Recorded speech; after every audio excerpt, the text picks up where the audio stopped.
शानदारिया पेशकश दुनिया भर में आबाद पाकिस्तानियों की तरक्की और कामरानी पर मबनी प्रोग्राम पाकिस्तान को तरक्की की राह पर गामजन करने के लिए दुनिया भर में पाकिस्तानी मुतहर्रिक और तैयार।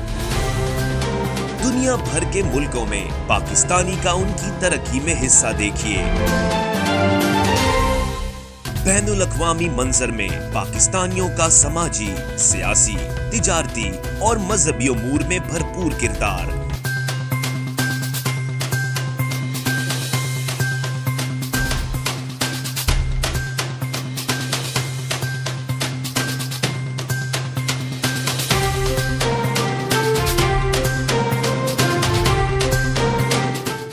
Assalamu alaikum नाज़रीन, my name is Waqar Khan. I am the president and the CEO of the OPTV Global Network, which is designed and produced for the overseas Pakistani all over the world.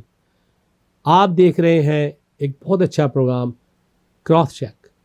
देखते रहिए programme cross check is the political and current affair programme.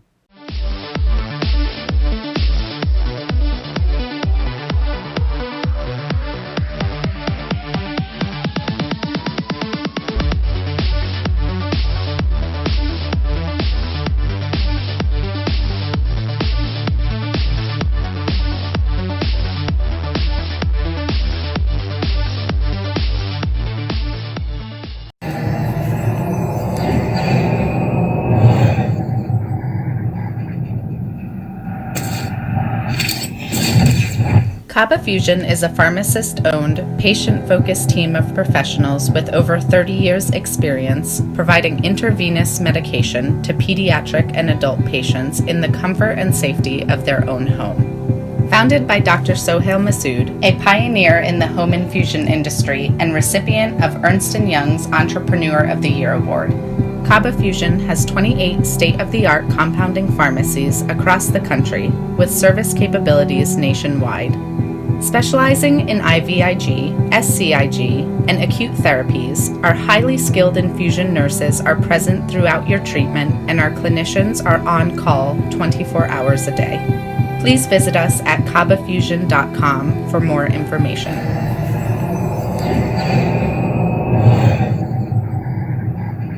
मिस्कीनों, गरीबों, बेकसों, बेसहारों का सहारा बने। अल्लाह की रजा के लिए इसकी मखलूक से मोहब्बत करें।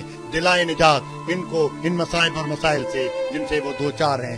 भूख, इफलास, गुर्बत व जहालत, बेसाहिबानी व बेसरो समानी, बेमौसमों की शिद्दत और बीमारी, भूख इफलास के साथ माशरती भेड़ियों से मुकाबला करती इन बेवाओं को बचाएं इन जालिमों से। विडोज वेलफेयर एसोसिएशन का साथ दीजिए जो मुंतजर है आपके ताउन की। इमदाद कीजिए, मदद कीजिए। माशरे को तबाही से बचाने के लिए बेवा और यतीमों की किफालत जरूरी है। वो माशरा जहाँ बेवाओं और यतीमों को नजरअंदाज कर दिया जाता है, बदकारी और जराइम का शिकार हो जाता है। माशरे और माहौल को अपनी नस्लों के लिए महफूज बनाने के लिए बेवाओं और यतीमों की किफालत के अमल में विडोज वेलफेयर एसोसिएशन का साथ दीजिए। अस्सलामुअलैकुम नाज़रीन, ओवरसीज़ पाकिस्तानियों का सबसे बड़ा चैनल OPTV ग्लोबल के साथ मैं हूं आपकी होस्ट वजीहा अब्दुल कादिर और आप देख रहे हैं प्रोग्राम क्रॉस चेक। नाज़रीन, जैसा कि आपको पता है कि नीयत जिसकी साफ़ है, इरादे जिसके नेक हैं, जी मैं बात कर रही हूं इमरान खान साहब की। जी अगर हम बात करते हैं तो उनकी हुकूमत, उनकी कारकर्दगी पे आज हम बातचीत करेंगे कि उन्होंने अपनी परफॉर्मेंस 2018 से लेकर 2020 तक कैसी रखी है, आने वाले वक्तों में वो कहाँ पाकिस्तान को लेकर जाएंगे। आज हम इसी पे बात करेंगे, लेकिन अगर अभी हम उनकी बात करते हैं जी उनकी परफॉर्मेंस पर कि कितनी अच्छी परफॉर्मेंस उन्होंने पाकिस्तान के लिए दिखाई है, बल्कि जारी ही है। तो अगर हम बात करते हैं जी उनकी फॉरेन पॉलिसी में उन्होंने बहुत अच्छा किरदार अदा किया है, क्योंकि दूसरे मुल्कों के साथ जो रिलेशनशिप है पाकिस्तान के, वो बेहतर बनाने की उन्होंने बड़ी अच्छी तरीके से कोशिश की है। अगर हम बात करते हैं इंपोर्ट एक्सपोर्ट की, जो कि पिछली हुकूमत में अगर हम देखें तो बिल्कुल भी अच्छी नहीं गुजरी है वो, लेकिन अब इंपोर्ट एक्सपोर्ट की कारकर्दगी बहुत बेहतर होती जा रही है। साथ अगर हम बात करें ट्रेड पर, तो ट्रेड की जो हमारे पास परसेंटेज है वो बहुत अच्छी जा रही है। साथ ही साथ इमरान खान की जो परफॉर्मेंस है जी, फोर्सेज जो वो चला रहे हैं जी, टाइगर फोर्स का बड़ा नाम आपने सुना होगा, लेकिन टाइगर फोर्स बहुत अच्छा काम अपना अदा कर रही है। उनकी जो ये जो फोर्सेज हैं, उसके अलावा उन्होंने ये भी कहा था कि जी वो पाकिस्तान को एक हरा भरा पाकिस्तान बनाएंगे, मतलब एक बेहतर पाकिस्तान देंगे, नया पाकिस्तान बनाएंगे। तो उस पर भी उनका काम जारी है, जिस पर उन्होंने कहा था कि जी बिलियंस ट्री लगाएंगे वो पाकिस्तान के अंदर, और वो काम चल भी रहा है, ये मुहिम जारी है। और भी अगर हम इनकी कारकर्दगी की भी बात करें तो जी इन्होंने नया पाकिस्तान हाउसिंग स्कीम लॉन्च करवाई थी, साथ ही साथ मॉडल लंगर खाना भी और शेल्टर होम प्रोग्राम, जो कि आपने अगर देखा होगा कि पिछली हुकूमत ने अगर काम किया तो मैं नहीं समझती कि किसी और हुकूमत ने आवाम के लिए इतना सोचा होगा, पाकिस्तान को इतना बेहतर मुस्तकबिल देने की कोशिश की होगी। लेकिन इमरान खान साहब की अगर हम बात करें तो बहुत बेहतर पाकिस्तान बनाने की उन्होंने कोशिश की है, बल्कि ये कोशिश अभी जारी है। तो इसी पे मजीद गुफ्तगू करेंगे। जी हमारे साथ मौजूद हैं पाकिस्तान तहरीक इंसाफ के मेंबर दीवान साहब मौजूद है हमारे साथ, उनसे बातचीत करते हैं। अस्सलाम वालेकुम। जी वालेकुम अस्सलाम। क्या हाल चाल है जनाब आपके? अल्लाह की मेहरबानी। दीवान साहब, पाकिस्तान के जो हालात हैं आज हम इस पे बात करेंगे, उसी सिलसिले में आपसे कुछ सवालात करूंगी। तो जी आपने मेरे देने हैं सवालात के जवाब, तो स्टार्ट करते हैं जी। तो मुझे बताएं कि ओवरसीज पाकिस्तानियों के लिए जैसे कि ओपीटीवी ग्लोबल बड़ा मकबूल किरदार अदा कर रहा है, मतलब वहाँ पे ये चैनल अच्छे तरीके से देखा जाता है क्योंकि ये है ही बेसिकली ओवरसीज पाकिस्तानियों के लिए। तो अगर हम बात करें तो इमरान खान की हुकूमत को ओवरसीज पाकिस्तानी बहुत पसंद कर रहे हैं क्योंकि ओवरसीज ने बहुत ओवरसीज पाकिस्तानी के लिए बड़ा काम किया इमरान खान साहब ने। तो जी जो हमारे मिनिस्टर हैं जुल्फिकार बुखारी साहब और जो ओवरसीज के मिनिस्टर हैं, उन्होंने इतना अच्छा काम किया है पाकिस्तान के लिए, तो आप क्या देखते हैं आने वाले वक्तों में ओवरसीज पाकिस्तानियों को जहन में रखते हुए कि क्या उनके लिए एक क्या कहते हैं जहन में रखते हैं, उनके क्या देखते हैं, क्या आगे क्या आपके उनके फ्यूचर प्लान्स हैं? जी बिस्मिल्लाहिर्रहमानिर्रहीम। थैंक यू, मेरे को बड़ी मेहरबानी की आपने मेरे को अपने शो पे दावत दी। और ओवरसीज पाकिस्तानियों का जहाँ तक ताल्लुक है तो वो खान साहब के आज के नहीं 25 साल पुराने दोस्त हैं सारे, जो भी हमारी ओवरसीज कम्युनिटी है वो हमेशा से खान साहब को लाइक करते रहे हैं। ठीक है, कुछ तो उनकी क्रिकेट और अपना चैरिटेबल वर्क की वजह से लाइक करते रहे हैं। शौकत खानम है, नमल यूनिवर्सिटी है, इसमें आपको खुद पता है जो फंडिंग आई है शौकत खानम में वो बहुत ज़्यादा एक तादाद में बाहर से आई है, जो हमारे ओवरसीज पाकिस्तानियों ने उसमें हेल्प की थी खान साहब की। उसके बाद भी ये हुआ कि इवन जो भाषा डैम की जब हमने स्कीम लॉन्च की तो उसमें भी ओवरसीज पाकिस्तानियों ने बहुत ज़्यादा कंट्रीब्यूशन की है। तो खान साहब की हमेशा बहुत बड़ी लाइकिंग रही है ओवरसीज पाकिस्तानीज में। This is a fact which nobody can deny. Last government में अगर आपको याद हो 2016 की बात है मेरा ख्याल है, जो सदर पाकिस्तान है डॉक्टर आरिफ अलवी ने एक बिल लॉन्च किया था असेंबली में कि वर्ल्ड ओवर ये होता है कि जितने आपके ओवरसीज लोग होते हैं उनको वोटिंग की राइट होती है, बिल्कुल होती है। लेकिन हमारे पाकिस्तान में ये है कि इवन इंडिया में ओवरसीज इंडियंस को राइट है वोट डालने की, लेकिन ओवरसीज पाकिस्तानीज को आज भी राइट नहीं दी है हमने, वोटिंग राइट्स नहीं है। सही। इस पे हमारे जो करंट प्रेसिडेंट ऑफ पाकिस्तान है डॉक्टर आरिफ अलवी, इन्होंने लास्ट नेशनल असेंबली में 2016 के टाइम पे एक बिल लॉन्च किया था नेशनल असेंबली में, क्योंकि वो सिटिंग मेंबर थे, एमएनए थे उस टाइम पे। सही। उस पे नून लीग हाँ करती रही लेकिन एंड में नहीं किया पास, नहीं की, वो पास नहीं हुआ बिल। पास नहीं हुआ। और इस इलेक्शन में भी ओवरसीज को राइट नहीं मिली वोट डालने की। इसका मेन रीजन यही था कि उनको पता था कि अगर ये बिल पास हो जाता है और अगर ओवरसीज पाकिस्तानी को राइट टू वोट मिल जाएगा तो वो 90% जो वोट है वो इमरान खान को मिलेंगे। तो ऑब्वियसली वो नून लीग या पीपीपी के अगेंस्ट जाता और मौलाना फजलुर रहमान के तो बिल्कुल ही अगेंस्ट जाता। वो तो बिल्कुल ही ठीक है, क्योंकि वो तो जो है वो दुनिया को पता है। तो ये एक रीजन है।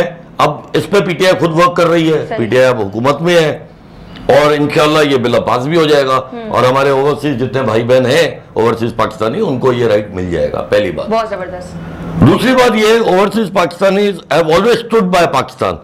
मतलब अगर आप देखें वॉशिंगटन में या न्यूयॉर्क में जब यूएन की स्पीच हो रही थी तो मोदी को बड़ा जाके इन्होंने बू भी किया था, उसके खिलाफ रैलियां निकाली थी नरेंद्र मोदी।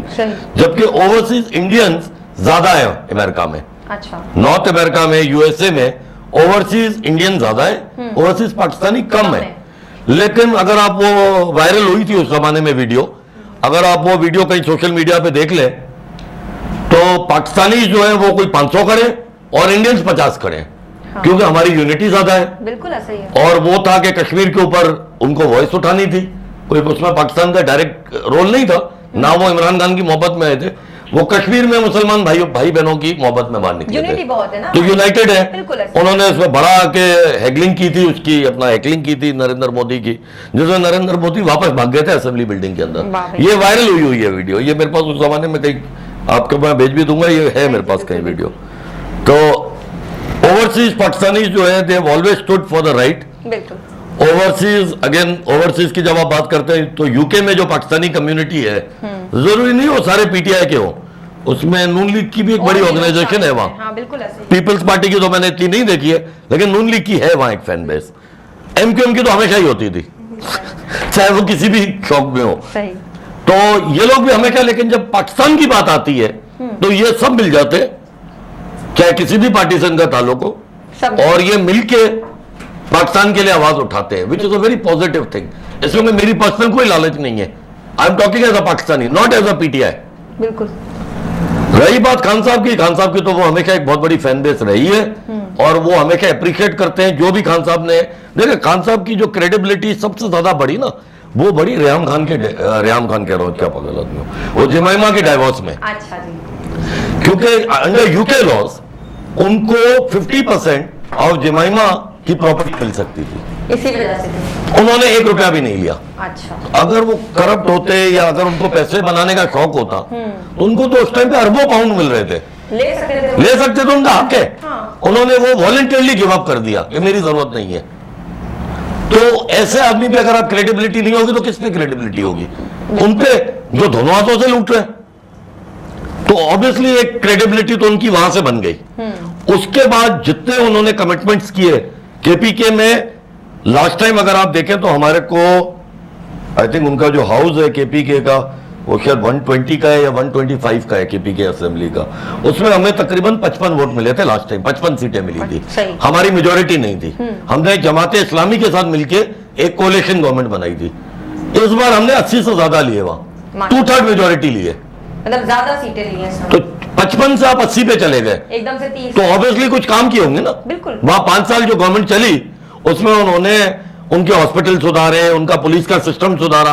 बेसिकली सुधारने का तरीका बहुत इजी था। खान साहब के लिए उसके लिए कोई साइंस ऑफ टेक्नोलॉजी की जरूरत नहीं थी, चांद पे नहीं भेजना था उनको। सुधारने का तरीका यह था, जब आप ऑफिसर की पोस्टिंग पैसे लिए बिना करेंगे तो ऑफिसर चोरी नहीं करता। बिल्कुल ऐसा ही है। ऑफिसर चोरी तब करता है जब उसको अपने ऊपर वालों को देना होता है, या जब उसने वो कवर करना होता है जी मैं इतने पैसे दे के आया हूं इस कुर्सी पे।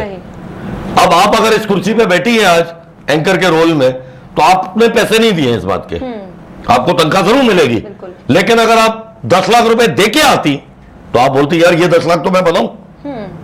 तो इसी तरह जब वो पुलिस ऑफिसर्स करोड़ रुपए दे के पोस्टिंग लेते थे तो वो कमाते भी थे। मतलब करप्शन से बिल्कुल पाक है, लेकिन जो पीछे करप्शन से बिल्कुल पाक तो नहीं हो सकता, लेकिन करप्शन में काफी इंप्रूवमेंट हुई है, बहुत ज्यादा, जो सिंध में नहीं हुई है। सिंध में इसलिए नहीं हुई है क्योंकि ट्रांसफर पोस्टिंग के पैसे लगते हैं। पिछली हुकूमत को भी देख लें अगर आप उसकी बात करें, पिछली हुकूमत की अगर हम बात करते हैं करप्शन की, तो नवाज शरीफ तो देखे ना, नवाज शरीफ की तो वो स्पीच कोई नहीं भूलता जो उन्होंने फ्लोर पे, नेशनल असेंबली के फ्लोर पे खड़े होकर कही जी ये वो जराए है जहां से मैंने ये स्टील मिल बनाई थी। उसके बाद पता नहीं कहां से कतर का लेटर उठा के लिया। वो जराए कतर का लेटर की उन्होंने नेशनल असेंबली की स्पीच में तो बात नहीं की, वो तो बाद में अचानक पता चला उनको कि जी कतर में भी मेरी कोई इन्वेस्टमेंट थी। लेकिन पिछली से लेकर अभी तक तो करप्शन में बड़ी सुधार है। अगर हम बात करते हैं करप्शन की, तो इमरान खान साहब जो कि जी उन्होंने एक जहाद किया था, मतलब कि बेहतर पाकिस्तान बनाएंगे, बल्कि वो जो चल भी रहा है हुकूमत के खिलाफ, एक अगर आप देखें तो अपोजिशन तहरीक चला रही है, मुसलसल चला रही है, तो इसके बारे में क्या आपके? नहीं, अपोजिशन की तहरीक बहुत लॉजिकल है, उसमें कोई इशू नहीं है। देखिए अपोजिशन की सारी तहरीक चल रही है पैसे बनाने तो ये तो चैलेंज हुआ ना? नहीं, चैलेंज नहीं हुआ ना। देखिए 4 करप्ट लोग अगर मिल जाते हैं, क्यों मिल रहे हैं? अपने पैसे बचाने के लिए। मेरे को अभी तक वो नहीं भूलता, अभी जब मौलाना फजलुर रहमान साहब ने एक धरना किया था हमारे खिलाफ, उस पे उन्होंने कंटेनर पे खड़े होके एक स्पीच की कि मैं ये कर दूंगा, वो कर दूंगा, फलाना कर दूंगा, ढिमका कर दूंगा। 2 दिन बाद उसमें हमारे पीपीपी के जो चेयरमैन साहब हैं बिलावल जरदारी साहब, वो उस कंटेनर पे खड़े थे। अच्छा, उन्होंने उसमें स्पीच की कि जी मेरे साथ धांधली हुई है सिंध में और मेरे वोट चोरी किए गए, ये हो गया, वो हो गया। मौलाना साहब के साथ खड़े हैं। मजे की बात ये थी, लाड़काना में जिस बंदे को बिलावल जरदारी साहब हरा के असेंबली में पहुंचे, वो मौलाना फजलुर रहमान की पार्टी का था।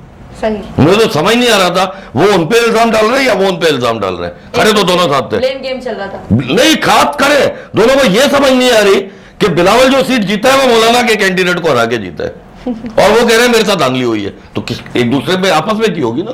हम तो वहां सेकंड नहीं आए, पीटीआई वाले तो सेकंड आए नहीं, पीटीआई ने तो कैंडिडेट ही नहीं खड़ा किया था अलायंस में, हमारा तो जीडीए का एक कैंडिडेट खड़ा हुआ था वहां पे, ठीक है, हमारा एक अलायंस चल रहा था उनके साथ। तो आप लोग किस पे इल्जाम डाल रहे हैं? जब 2014 में पीटीआई ने धरना किया तो सिंध असेंबली ने एक रेजोल्यूशन पास किया हमारे खिलाफ कि जी ये धरना गलत किया, ऐसे मुल्क खराब हो रहा है। और जब मौलाना साहब के धरने में बिलावल साहब खुद जाके खड़े हो गए तो सिंध असेंबली को कोई फर्क नहीं पड़ा। मतलब दुनिया देख रही है ये चीजें, मतलब ये जो समझ रहे हैं ना, आवाम कंटिन्यूसली बेवकूफ बनती जाएगी। 2 बारिशों ने सिंध का हाल क्या किया वो तो हमने भी देख लिया। कराची का क्या हाल हुआ है? 2 बारिशें पड़ी है टोटल कराची में, हाल क्या हुआ है? 2 घंटे में तो हमारे पूरे रोड बह जाते हैं। सही बिल्कुल। अगर हमें बारिशों की अगर आपने बात की है तो अगर मैं बात करूं तो आपने देखा कि हालिया बारिशों के दौरान जो कराची का भी हाल हुआ है तो पीपी इल्जाम डालती है जी आप लोगों के ऊपर। हम क्या करें? 12 साल जो हुकूमत वो कर रहे हैं। एमएनए एमपीए जो है आपके चुने हुए हैं तो फिर तो एमएनए एमपीए को बजट आज तक, मैं एमपी हूं 2 साल से, मेरे को आज तक डेवलपमेंट फंड में, जिसको ये लोग कहते हैं एडीपीपी स्कीम में, 1 रुपया भी नहीं दिया, 1 रुपया भी नहीं दिया। मैं चैलेंज करता हूं सीएम मुराद शाह को या किसी भी और मिनिस्टर को, फाइनेंस मिनिस्टर भी कह रहे वो खुद है कि वो मुझे कहते हैं दीवान साहब आप झूठ बोल रहे हैं। आज तक हमें किसी एमपीए को 1 रुपया नहीं दिया डेवलपमेंट फंड में। तो 2 दिन जो कराची की बारिशों में हाल हुआ तो मैं क्या करूं? मैं खुद लालागढ़ में रहता हूं जो कराची का एक अच्छा इलाका है, वो भी डूबा हुआ था, मैं खुद घर से बाहर नहीं निकल सक रहा था। तो पीपी क्यों ब्लेम कर रही है फिर आप लोगों पर? पीपी क्या कर रही है वो तो देखे ना। पीपी 12 साल से सिंध पे हुकूमत कर रही है। सही।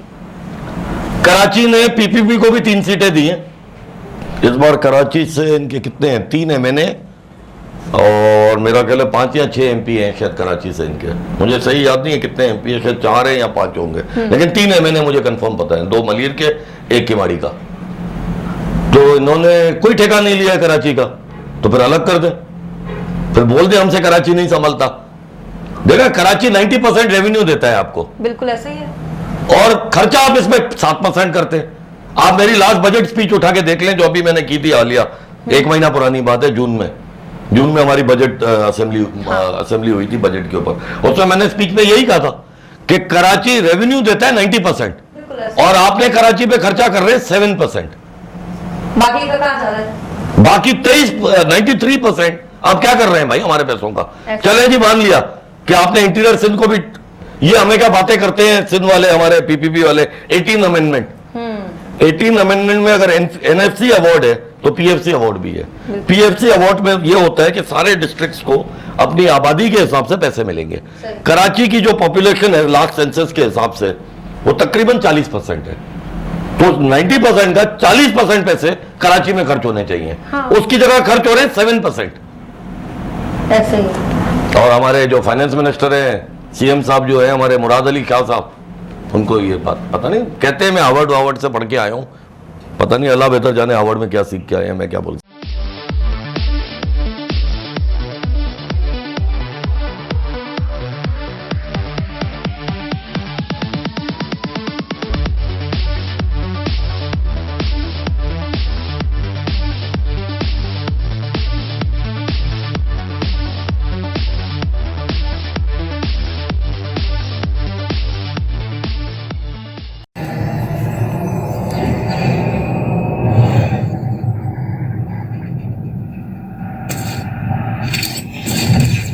Kaba Fusion is a pharmacist-owned, patient-focused team of professionals with over 30 years' experience providing intravenous medication to pediatric and adult patients in the comfort and safety of their own home. Founded by Dr. Sohail Masood, a pioneer in the home infusion industry and recipient of Ernst & Young's Entrepreneur of the Year award, Kaba Fusion has 28 state-of-the-art compounding pharmacies across the country with service capabilities nationwide. Specializing in IVIG, SCIG, and acute therapies, our highly skilled infusion nurses are present throughout your treatment and our clinicians are on call 24 hours a day. Please visit us at kabafusion.com for more information.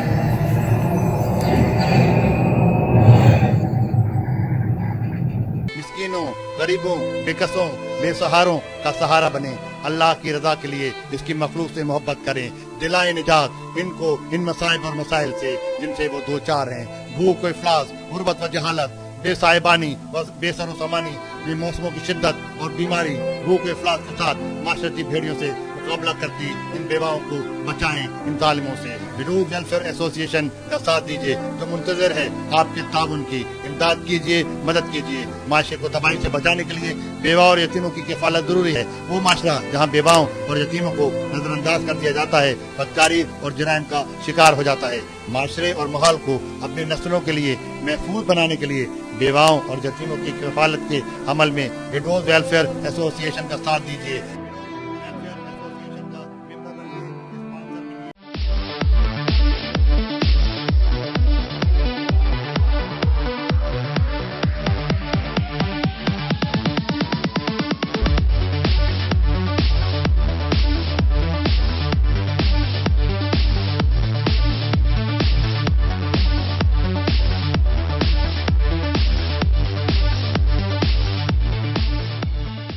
चलें आगे continue करते हैं। तो ये बात करें, नैब का बड़ा मसला चल रहा है जी। जो अपोजिशन है वो तनकीद कर रही है नैब पर। तो आपको क्या लगता है कि क्या वाकई अच्छा सवाल है नैब में? अरे भाई बात तो सुन लो ना, जो 90% केसेस है वो नून लीग ने दायर किए। हाँ, ऐसा ही हमने नहीं किए।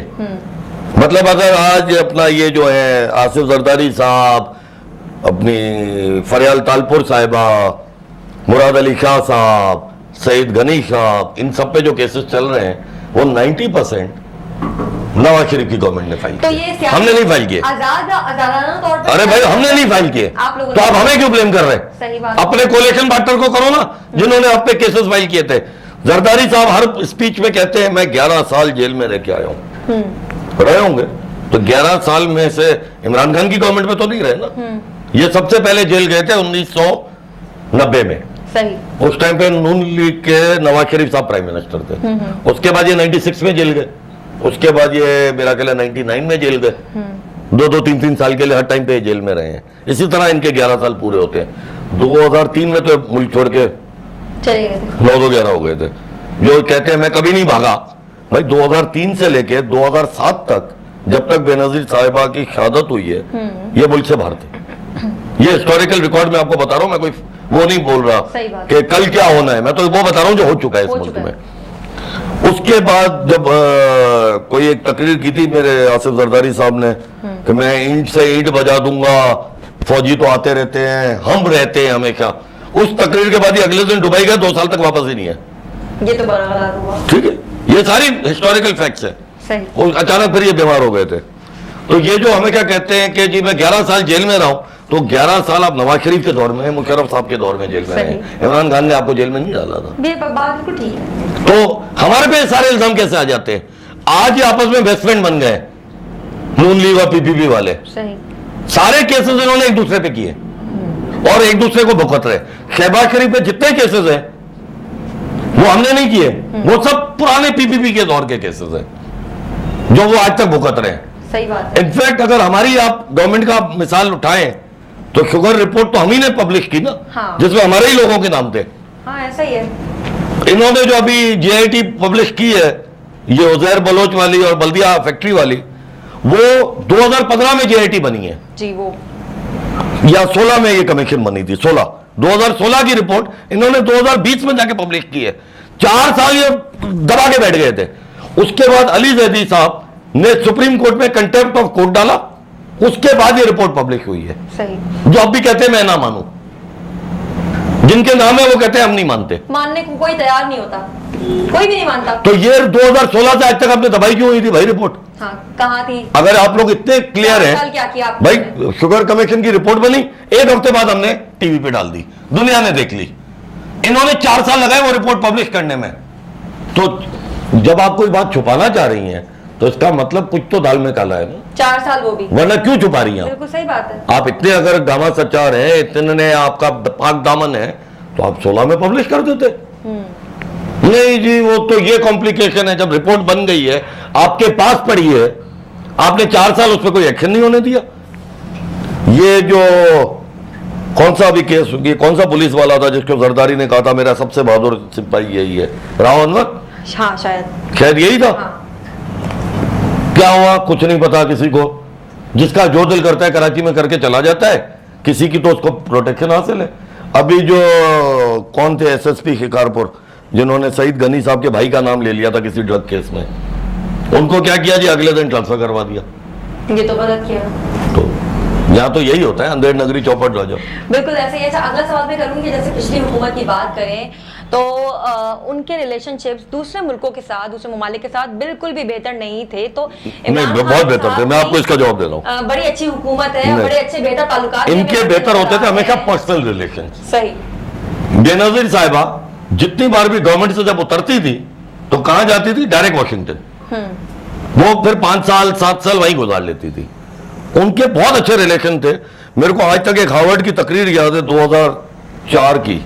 मुशर्रफ साहब उस टाइम पे पाकिस्तान पे उनकी गवर्नमेंट थी और 2001 का वाकया दुनिया के आगे हुआ था। सितंबर 2001 का जो वर्ल्ड ट्रेड सेंटर में प्लेन क्रैश, जो प्लेन जाके इन्होंने अटैक किया था प्लेन से, तो मुशर्रफ साहब ने क्योंकि अमेरिका से CIA वालों से डील कर ली थी अफगानिस्तान के ऊपर, ओसामा बिन लादेन के ऊपर, तो इनको बाहर से फंडिंग तो आ रही थी पाकिस्तान को। तो बेनजीर साहबा ने हार्वर्ड में जाके एक तकरीर की कि पाकिस्तान को फंड नहीं, आप लोग बंद कर देना। क्यों बंद कर दे? क्योंकि मैं PM नहीं हूं। तो गलत बात हो गई। तो मतलब पाकिस्तान के तो आप खिलाफ बात कर रही हैं, अपने फेवर में कर रही हैं। सिमिलरली जब मेरे को याद है नवाज शरीफ की पता नहीं घर में किसकी शादी थी, शायद मरियम साहिबा की बेटी की शादी थी, मोदी साहब आए थे रात के अंधेरे में छुप छुप के, कोई ऑफिशियल गवर्नमेंट विजिट नहीं थी, लेकिन वो रात को शादी अटेंड करने आ गए थे। तो उनके पर्सनल टर्म्स तो बहुत अच्छे थे, पाकिस्तान के टर्म्स अच्छे नहीं थे, क्योंकि उनके जो बहुत बड़े बिजनेसमैन है मित्तल साहब कोई है वहां पे इंडिया में, मैं तो गया, मेरे को सही नाम नहीं याद रहते, वो मित्तल साहब से कोई स्टील की प्लांट लगा रहे थे, कोई स्टील मिल लगवा रहे थे पार्टनरशिप में। अच्छा। कोई सऊदी अरब में। तो नवाज शरीफ के साहब इंडिया से बहुत अच्छे टर्म्स थे, बेनजीर साहब के अमेरिका से बहुत अच्छे टर्म्स थे। हमारे अल्ताफ भाई जो है, जो कराची के बेताज बादशाह होते थे, उनके सबको दुनिया ने मान लिया कि उनके रॉ से बहुत अच्छे ताल्लुकात हैं। तो अपने पर्सनल दुनिया ने मान लिया कि उनके देखे ना, अल्ताफ हुसैन पिछले 92 से लंदन में बैठे हैं। कितने साल हो गए? 28 साल। हाँ सही है, मेरी 91 में शादी हुई है। ये 92 से लंदन में बैठे हैं, 28 साल हो गए। किस तरह इनकी जिंदगी गुजर रही है, क्या कैसे खा रहे हैं। आप जाए लंदन, कितने दिन आप अफोर्ड कर सकती हैं? मुझे भी पता है 5वें दिन वापस आ जाओगी टहलती हुई, क्योंकि जब में पैसे खत्म हो जाएंगे। मुझे याद है मैं एक बार अमेरिका गया था तो वहां पूछते हैं इमिग्रेशन पे, आप कितने दिन रहने आए हो? मैंने कहा यार मैं $2000 लाया हूं, जब खत्म हो जाएंगे तो चला जाऊंगा, या करोगे भीख तो मांगूंगा नहीं। तो अल्ताफ साहब 28 साल से लंदन में रह रहे हैं। अल्लाह की मेहरबानी से ना उनके पास कोई बिजनेस है ना वो कोई काम करते। भाई आप कैसे जी रहे हो? आपको कौन पैसे दे रहा है? चलो जी पुरानी बात है तो हम ये कहते थे जी आप कराची वालों से बता लेते हो, अब तो बता भी बंद हो गया। अब आपको कौन खिला रहा है? ये तो खैर हम अलग जा रहे हैं, लेकिन अच्छा मुझे ये भी याद है जब इनके घर से पता नहीं कितने पैसे कैश निकल आई थी, तो हमारे जो उस टाइम पे इनके खास लीडर होते थे डॉक्टर फारूक सत्तार साहब, ये किसी टीवी पे आ गए थे कि हाँ वो पैसे जमा करने का, उनको कॉइन्स कलेक्टिंग का शौक है, तो 4 लाख पाउंड घर से निकल रहा है। मतलब मुझे याद है ये सारी बातें, मैं भूलता नहीं हूं। तो इन सबके जो आप कह रही है इनके ताल्लुकात अच्छे नहीं है, इनके बहुत अच्छे ताल्लुकात है पर्सनल। ये तो पर्सनल है ना, मैं तो सब पर्सनल, मुल्क का इन्होंने कभी नहीं सोचा। जब नवाज शरीफ कहीं जाते थे बाहर, इनको इंटरेस्ट ये होता था कि बाहर से इन्वेस्टमेंट आए, उस इन्वेस्टमेंट में मैं पार्टनर बन जाऊं। वो ये नहीं, इमरान खान साहब जब बाहर जाते हैं ना, वो ये नहीं सोचते कि मैंने बिजनेस करना है। देखा ना, खान साहब भी अल्लाह की मेहरबानी से कोई काम काज तो करते नहीं। ऐसी बात बिल्कुल है, जो बात फैक्ट है वो बात फैक्ट है। उन्होंने जो कमाया क्रिकेट के जमाने में, उसके बाद ये फंड रेजिंग में लग गए, उसके बाद इन्होंने ये नमल यूनिवर्सिटी बना ली, तब से सियासत कर रहे हैं। मुझे 2011 का वाकया याद है, आरिफ अलवी बताते हैं, क्योंकि वो मेरे बहुत करीब दोस्त हैं, सदर पाकिस्तान साहब होते थे किसी जमाने में, तो वो बताते थे कि हालत ये थी, हमें पार्टी चलाने के लिए खान साहब का अपना कोई प्लॉट था इस्लामाबाद में, जो उन्होंने मजबूरी में बेचा था कि भाई पार्टी के लिए फंड्स ही नहीं है हमारे पास, पार्टी किस बात पे चलेगी। आरिफ अलवी साहब मुझे ये भी बताते थे, डॉक्टर आरिफ अलवी साहब, कि चक्कर में किसी जमाने में ये पार्टी कन्वेंसिंग पे गए थे, तो जेब में दोनों के इतने पैसे नहीं थे, तो एक शेयर रूम में रहे थे, होटल में एक कमरे में दोनों ऊपर नीचे मिलकर, बेचारा एक जमीन पे सो गया था, एक बेड पे सो गया था। बड़ी जबरदस्त बात है ये इनकी हिस्ट्री है हमारी पार्टी की, तो कि हम तो लिटरली कुत्तों की तरह चले हैं।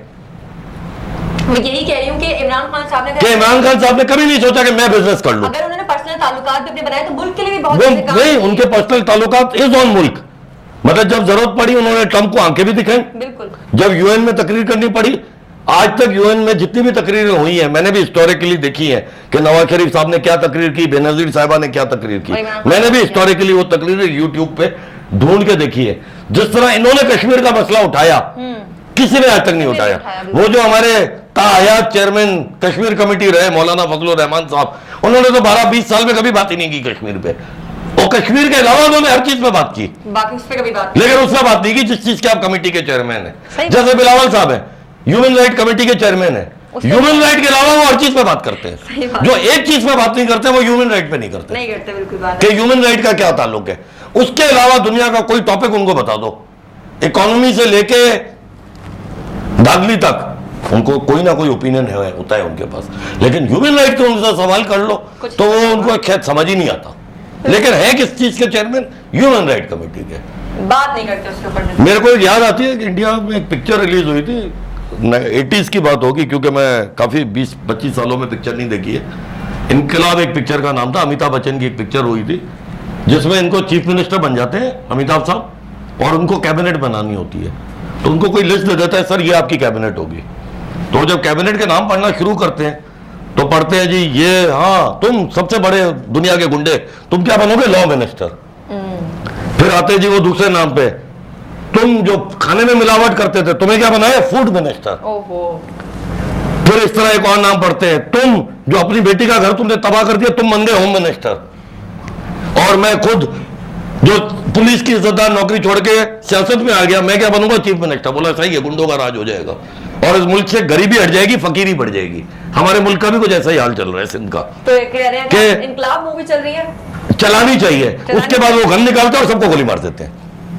या भी ऐसा होना ऐसा ही कुछ चाहिए। कैसा? अभी तो आपकी हुकूमत चलती है, हो सकता है क्या ऐसा? सिंध में तो होना चाहिए, सिंध में होना चाहिए। चलिए खैर, हमारे साथ मौजूद थे जी पाकिस्तान तहरीक इंसाफ के मेंबर सिंध असेंबली दीवान साहब।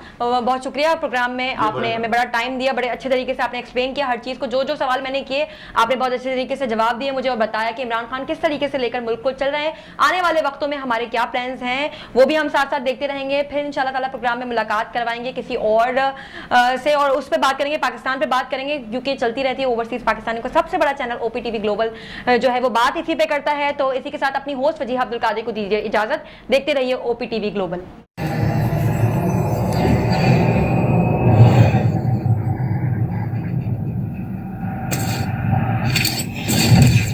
Kaba Fusion is a pharmacist-owned, patient-focused team of professionals with over 30 years' experience providing intravenous medication to pediatric and adult patients in the comfort and safety of their own home. Founded by Dr. Sohail Masood, a pioneer in the home infusion industry and recipient of Ernst & Young's Entrepreneur of the Year Award, Kaba Fusion has 28 state-of-the-art compounding pharmacies across the country with service capabilities nationwide. Specializing in IVIG, SCIG, and acute therapies, our highly skilled infusion nurses are present throughout your treatment and our clinicians are on call 24 hours a day. Please visit us at kabafusion.com for more information.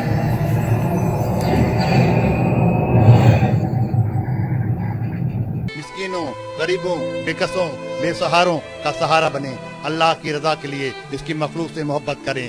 दिलाए निजात इनको इन मसाइब और मसाइल से जिनसे वो दो चार हैं। भूख, इफलास, गुर्बत व जहालत, बेसाहिबानी व बेसरो समानी, बेमौसमों की शिद्दत और बीमारी, भूख इफलास के साथ माशरती भेड़ियों से मुकाबला करती इन बेवाओं को बचाएं इन जालिमों से। विडोज वेलफेयर एसोसिएशन का साथ दीजिए जो मुंतजर है आपके ताउन की। इमदाद कीजिए, मदद कीजिए। माशरे को तबाही से बचाने के लिए बेवा और यतीमों की किफालत जरूरी है। वो माशरा जहाँ बेवाओं और यतीमों को नजरअंदाज कर दिया जाता है, बदकारी और जराइम का शिकार हो जाता है। माशरे और माहौल को अपनी नस्लों के लिए महफूज बनाने के लिए बेवाओं और यतीमों की किफालत के अमल में विडोज वेलफेयर एसोसिएशन का साथ दीजिए।